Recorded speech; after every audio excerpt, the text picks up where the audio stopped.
আসসালামু আলাইকুম ওয়া রাহমাতুল্লাহি ওয়া বারাকাতুহু।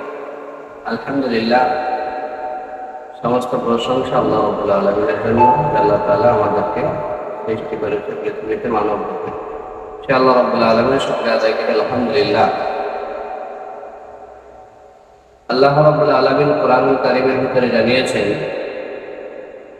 ইয়া আইয়ুহাল্লাযীনা আমানু إذا نودي للصلاة من يوم الجمعة فاسعوا إلى ذكر الله وذروا البيع ذلكم خير لكم إن كنتم تعلمون।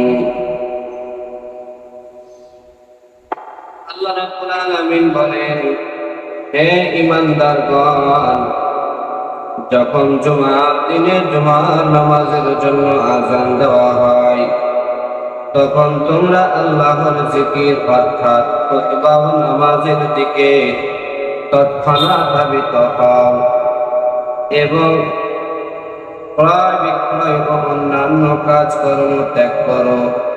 ইহা তোমাদের জন্য অধিক উত্তম যদি তোমাদের কিছু জ্ঞান থাকে। সূরা জুমা। এই সূরা জুমার 9 নম্বর আয়াতে আল্লাহ রাব্বুল আলামিন এটা জানিয়েছেন।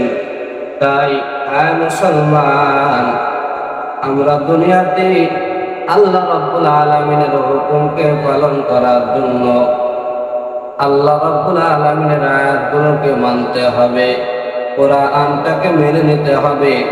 যদি কোরআনটাকে মেনে নিতে পারি, তাহলে আমার আল্লাহ রাব্বুল আলামিন দুনিয়া এবং আখিরাতে আমাদেরকে সুখময় একটা জান্নাত দিবে।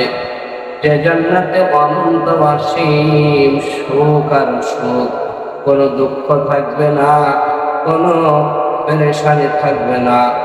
দুনিয়াতে আমরা যতই সুখে থাকি না কেন, যত টাকা থাকে না কেন, মনের ভিতরে একটা অশান্তি ভাব থেকেই যায়, চিন্তা একটা থেকেই যায়।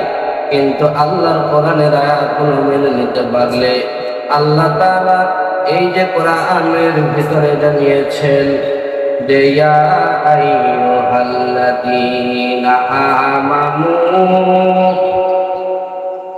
ইযা নুদিয়া লিস-সালাতি মিন ইয়াউমিল জুমআতি ফাসআউ ইলা যিকরিল্লাহ ওয়া যারুল বাই' যালিকুম খায়রুল লাকুম ইন কুনতুম তা'লামুন।